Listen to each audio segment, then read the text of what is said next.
Hello friends, I am Sanjeev Jain, as you know, and I welcomes to you my YouTube channel Jain Sir Accounts and Business Weaker Choice. So guys, friends, we are going to discuss about the terminology of accounts. This is a video number 2, day 2, video 2 it is there. तो आज हम यहाँ पर discuss करने वाले हैं accounting basic accounting terms के बारे में, जो कि हमारा क्लास 11th का अकाउंट्स का कोड नंबर 55 से टॉपिक है। मैंने आपको पिछली वीडियोस में मैंने आपको डिस्कस किया था जो अकाउंटिंग क्या होती है, अकाउंटेंसी क्या होती है, why it is said that accountancy is a science as well as an art and what are the accounting process, इन सब के बारे में मैंने आपको डिस्कस कर लिया था। तो यहाँ पर आपको कोई घबराने वाली बात नहीं है। हमें ये पता ही है कि डेली हम लोग जैसे बिजनेस एक्टिविटीज में कहीं ना कहीं इन्वॉल्व तो रहते ही हैं, तो हमें ये तो पता रहता है कि भाई क्या हमने खरीदा, क्या हमने बेचा, सैलरी क्या होती है, कमीशन क्या होता है। एक्चुअली अकाउंटिंग की कुछ बेसिक टर्म्स है जिनको हम लोग यहाँ पर डिफाइन करेंगे और उससे आपको ये पता लगेगा कि एक्चुअली अकाउंट्स के अंदर है क्या। अकाउंट्स बहुत इजी सब्जेक्ट है, अगर आप इसको देखो तो यहाँ पर कुछ मैंने बेसिक टर्म्स लिखी हैं जिनको आप अच्छे से प्रॉपर समझ लीजिए। चलिए, फर्स्ट हमारा है बिजनेस ट्रांजेक्शंस। बिजनेस ट्रांजेक्शंस क्या है? बिजनेस ट्रांजेक्शंस का मतलब यहाँ पर एटलीस्ट दो पार्टी होती हैं। हम आपको सबसे पहले फर्स्ट वाला जो ये है बिजनेस ट्रांजेक्शन, मैं इसको डिफाइन कर रहा हूं। तो बिजनेस ट्रांजेक्शन क्या है?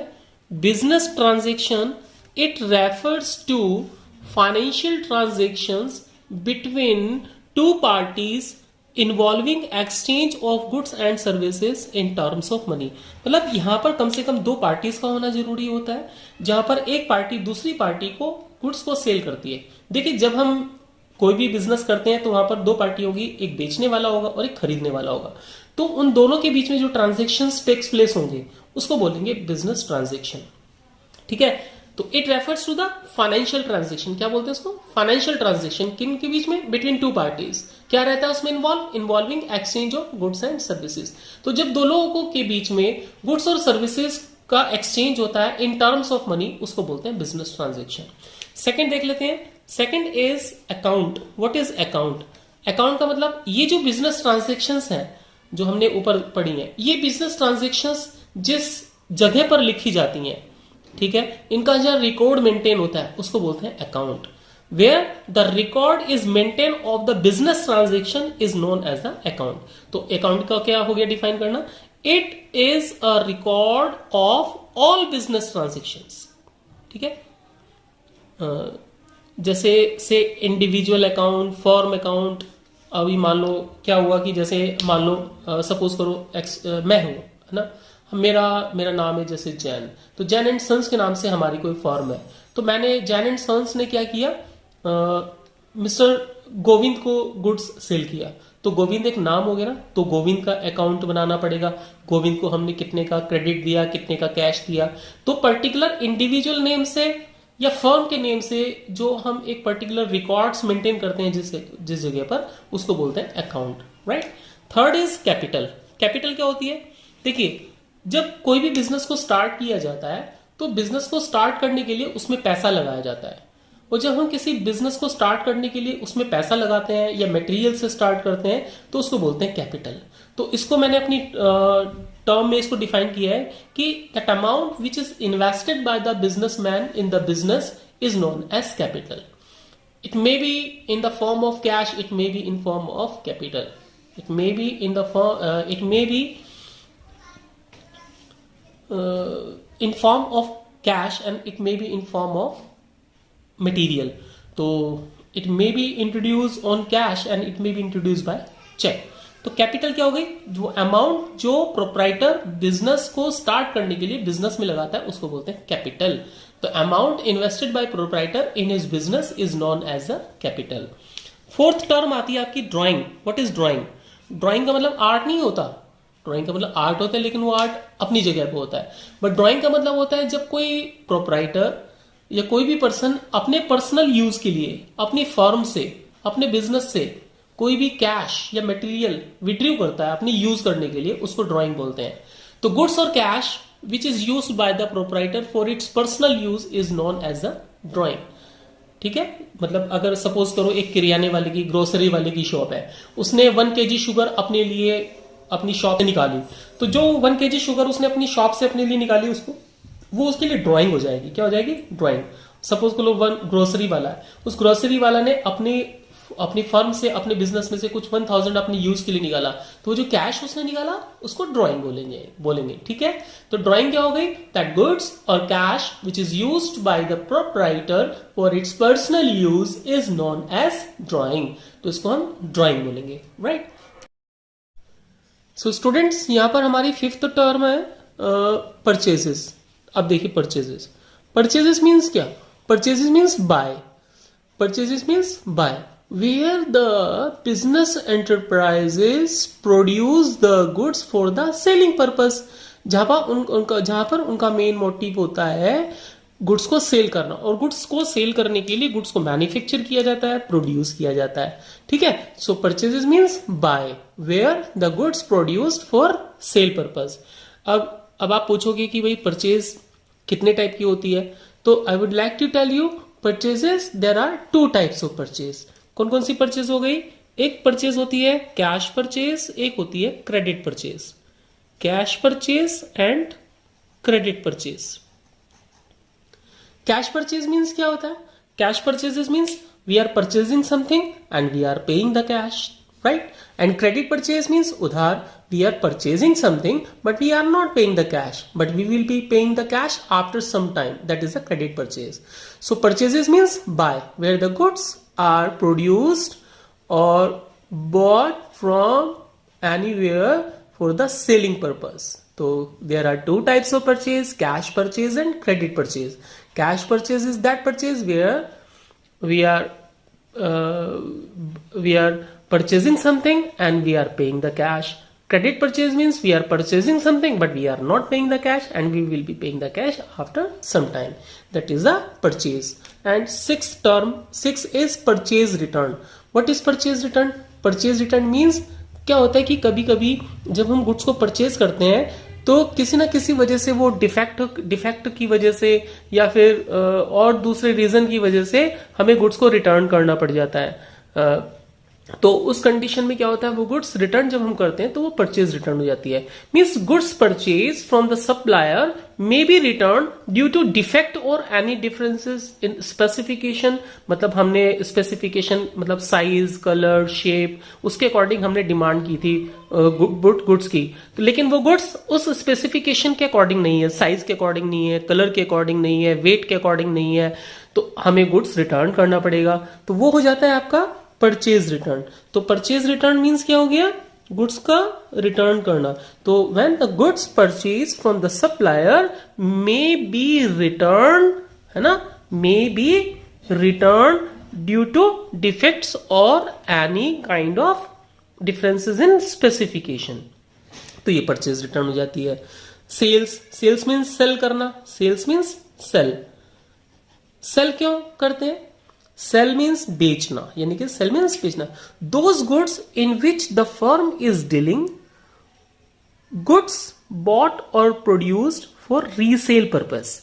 मतलब जहां पर जो गुड्स है जिसमें फर्म जो है वो डील कर रही है, जिन गुड्स के अंदर फर्म डील कर रही है और उसको परचेज किया जाता है सिर्फ सेलिंग के पर्पस से, रीसेल करने के पर्पस से सेल किया जाता है, उसको बोलते हैं सेल्स। तो sales means those goods in which a firm is dealing. Suppose I am dealing in the crockery, मैंने क्रॉकरी का बिजनेस करता हूं, तो मैंने क्रॉकरी सेल करनी है। तो क्रॉकरी सेल करने के लिए मुझे ऑलरेडी क्रॉकरी को तो मैन्युफैक्चर करना पड़ेगा, या उसके लिए रॉ मटेरियल बाय करना पड़ेगा। किस लिए करना है? क्योंकि मुझे उसको सेल करना है। तो सेल करने का पर्पज हुआ, it means I am dealing in crockery. तो ये डीलिंग जो हो गया एक तरीके से, हम प्लास्टिक की जो आइटम्स है, जो क्रॉकरीज हैं हमारी, हम उन आइटम्स को सेल करना चाहते हैं। तो सेल करने के लिए हमें रॉ मटेरियल बाय करना पड़ेगा, तो रीसेल होगा ना पर्पस हमारा उसका। तो those goods in which the firm is dealing, goods bought और प्रोड्यूस्ड, चाहे हम रॉ मटेरियल को बॉट कर रहे हैं या हम गुड्स को रॉ मटेरियल से बना रहे हैं, तो वो किस पर्पस से? रीसेल के पर्पस से, तो वो सेलिंग हो जाता है। Then after that is sales return. Sales return means वही जब आपने गुड्स सेल किया और सपोज उसमें कोई डिफेक्ट है या गुड्स को किसी स्पेसिफिकेशन की वजह से बायर को वो सेटिस्फाई नहीं है उस स्पेसिफिकेशन से, तो क्या करेगा बायर, आपको गुड्स वापस करेगा। तो जब वो बिका हुआ गुड्स जो होता है, प्रोडक्ट है, वो वापस आ जाता है, उसको बोलते हैं sales return. Means if the goods sold to customer is return by the buyer, means जब कस्टमर को गुड्स सेल किया और कस्टमर ने उसको वापस कर दिया सप्लायर को, उसको बिजनेस मैन को, बिजनेस एंटरप्राइजेस को, तो वो हो जाएगी सेल्स रिटर्न। तो if the goods sold to customer is return by the buyer, यानी कि जो गुड्स कस्टमर को सेल हुआ था और वो गुड्स अब बायर ने यानी कस्टमर ने वापस कर दिया, उसको बोलेंगे सेल्स रिटर्न, राइट। अब स्टूडेंट्स उसके बाद में आप देख लीजिए 9th वाला पॉइंट। अब हमारा जो 9th वाला पॉइंट है उसमें क्या है, देखिए 9th वाला पॉइंट क्या बोल रहा है, स्टॉक। ये जो स्टॉक है, स्टॉक का दूसरा नाम इन्वेंट्री भी होता है। क्या होता है, इन्वेंट्री। क्या होता है, inventory.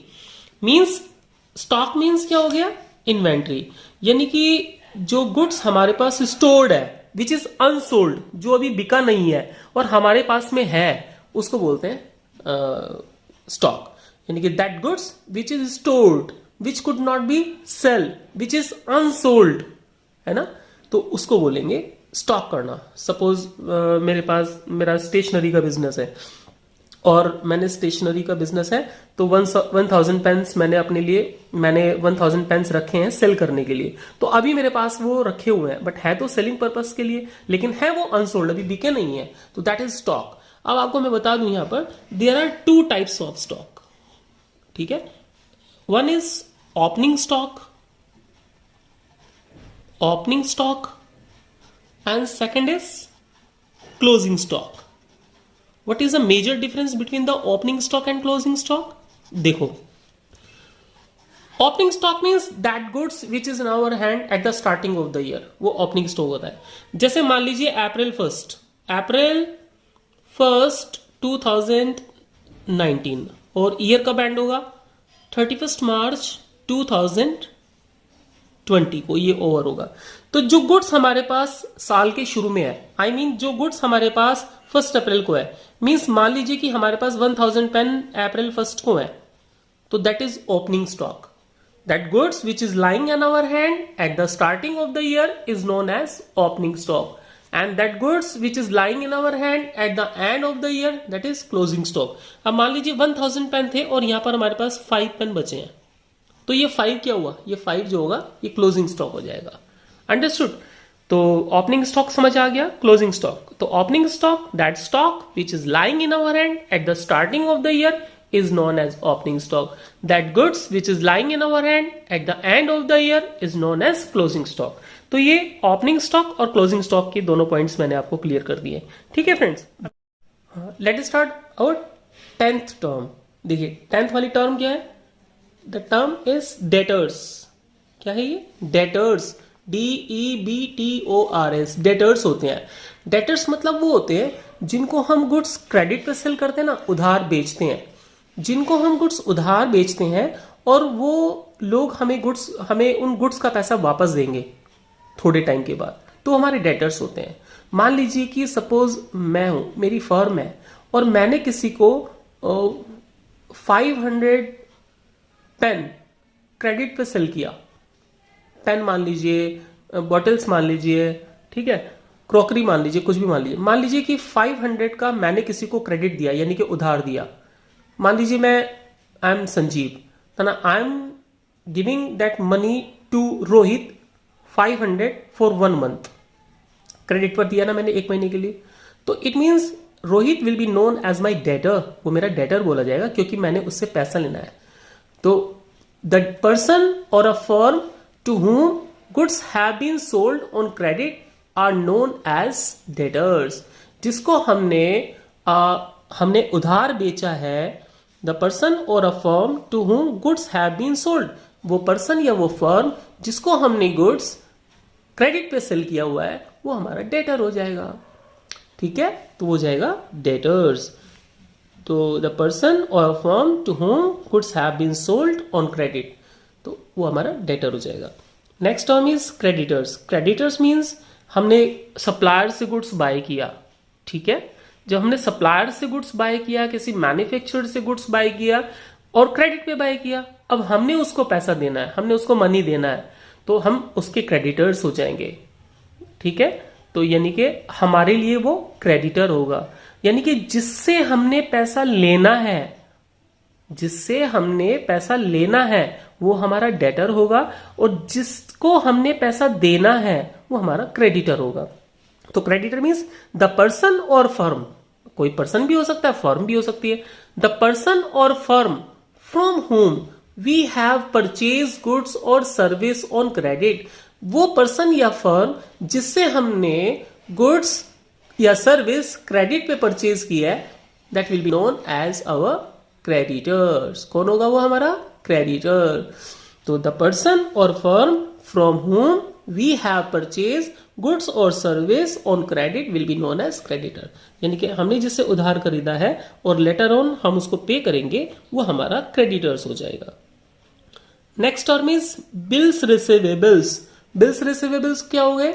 Bills receivables means those bills which we have to receive, मतलब एक पर्सन ने हमसे 2 मंथ के लिए 2 मंथ के कंडीशन पर उसने हमसे गुड्स बाय किया, उसने बोला कि 2 मंथ के बाद मैं आपका अमाउंट आपको पे कर दूंगा, गुड्स का अमाउंट पे कर दूंगा, है ना। या उसने हमसे कुछ मनी क्रेडिट लिया और उसने ये प्रॉमिस किया कि वो 2 मंथ के बाद में वो हमें रिटर्न कर देगा, तो उस कंडीशन में उसके ऊपर एक डॉक्यूमेंट लिखा जाएगा, एक बिल लिखा जाएगा, जिसमें वो ये स्पेसिफाई होगा कि वो पर्सन कितने मंथ के लिए, मतलब 2 मंथ के लिए, 3 मंथ के लिए वो हमसे क्रेडिट ले रहा है, उधार ले रहा है, और उसके बाद वो हमें वो वापस करेगा, रिटर्न कर देगा।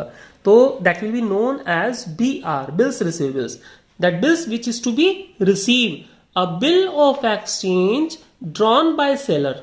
कौन ड्रॉ करता है? सेलर ड्रॉ करता है, सेलर ड्रॉ करता है, यानी कि सेलर लिखता है बिल, और किसके ऊपर लिखेगा? ड्रॉई के ऊपर लिखेगा। ड्रॉई मीन्स बायर, यानी कि जो खरीदने वाला है। तो सेलर बिल राइट करता है। A bill of exchange drawn by seller of goods, जो गुड्स का सेलर होता है वो, that a bill of exchange drawn by a seller of goods becomes BR on the acceptance of the buyer, यानी कि seller जब goods को cell करता है बायर को, तो बायर अपनी एक्सेप्टेंस देता है, अपनी स्वीकृति देता है, कहता है कि मैं आपको पे कर दूंगा। तो जब वो बिल को वापस करता है सेलर को, तो वो BR बन जाता है। तो इसका मतलब एक सर्टेन अमाउंट एक सर्टेन पीरियड के बाद वो सेलर को मिलेगा, तो that will be known as BR। BR भी हमारी एसेट होती है। एसेट क्या होती है वो मैं आपसे बाद में डिस्कस करूंगा, अभी आप ये समझ लीजिए BR, ठीक है। That is next is BP। BP means bills payable, those bills which is to be paid by the firm on the acceptance of the bills of exchange by the buyer of goods or services is the by the buyer of the goods or services on the acceptance of bills of exchange by the buyer of goods or services means इसको कौन पे करता है?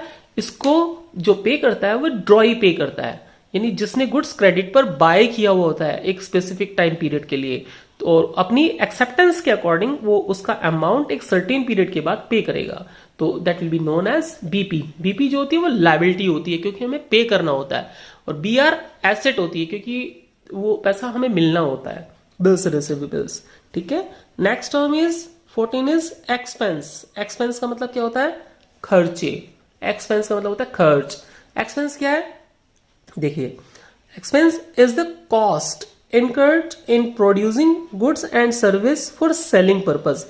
किसी भी goods को या services को प्रोड्यूस करने में जो हमारा खर्च आता है सेल करने के लिए, जब हम गुड्स को प्रोड्यूस करते हैं सेल करने के लिए, जब हम गुड्स को या सर्विसेज को प्रोड्यूस करते हैं, तो उन गुड्स और सर्विसेज को प्रोड्यूस करने में जो खर्च आता है उसको एक्सपेंस बोलते हैं। तभी तो बोला ना, expense is the cost incurred in producing, वो कॉस्ट जो गुड्स और सर्विसेज को प्रोड्यूस करने में लगती है सेलिंग पर्पस के लिए, that will be known as expense. उसको क्या बोलेंगे? Expense. Next term is 15 is income. What is income? अब देखिए इनकम क्या होती है। नॉर्मली देखा जाए इनकम, गेन, प्रॉफिट ये सब बोलने में एक जैसे लगते हैं, लेकिन अकाउंट्स की लैंग्वेज के अंदर इनका थोड़ा अलग अलग डिफरेंट मीनिंग है, ठीक है। अब इनकम देखिए क्या होती है। Income it is the amount of profit earn during an accounting period. It is the amount of profit, ये एक प्रॉफिट का अमाउंट है, एक पार्ट है, प्रॉफिट का एक पार्ट है जो कि एक पर्टिकुलर अकाउंटिंग पीरियड के अंदर अर्न किया जाता है। जैसे मान लीजिए कि ये ईयर चल रहा है 1 अप्रैल 2020 को स्टार्ट हुआ और ये ईयर मार्च 31 2021 को ओवर होगा। तो इस ड्यूरेशन के अंदर जो हमने क्या किया, हमने प्रॉफिट किया, यानी कि it is the amount of profit. क्या है ये, जो इस पूरे ईयर के अंदर हमने कमाया, ठीक है, तो जो हमने अर्न किया उसका जो पार्ट होगा वो इनकम हो जाएगा। It is the amount of profit, profit जो हमें होता है, फायदा जो हमें होता है, उसका एक पार्ट जो हो गया वो इनकम हो गया। It is the amount of profit earn during an accounting period. उस अकाउंटिंग पीरियड के अंदर जो हमने प्रॉफिट कमाया है, अर्न किया है, उससे जो एक पार्ट हुआ वो इनकम हो गया। ठीक है।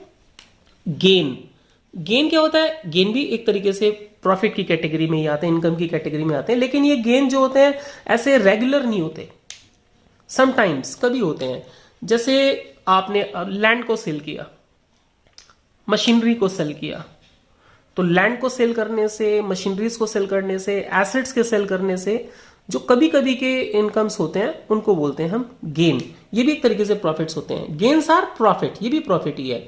दैट अराइजेस कहां से आते हैं, फ्रॉम दोज ट्रांजेक्शंस। कौन सी ट्रांजेक्शन से आती है, कब आते हैं, from those transactions which are incidental to business, जो सडनली कभी एकदम जनरेट हो जाते हैं एसेट्स को सेल करने से, सेल करने पर तो प्रॉफिट होने। जैसे मैंने बताया, हमने लैंड आज बाय की 1 लाख की और कल हमने उसको सेल कर दिया 1,20,000, तो 20,000 क्या हो गया, ये में गेन हुआ है।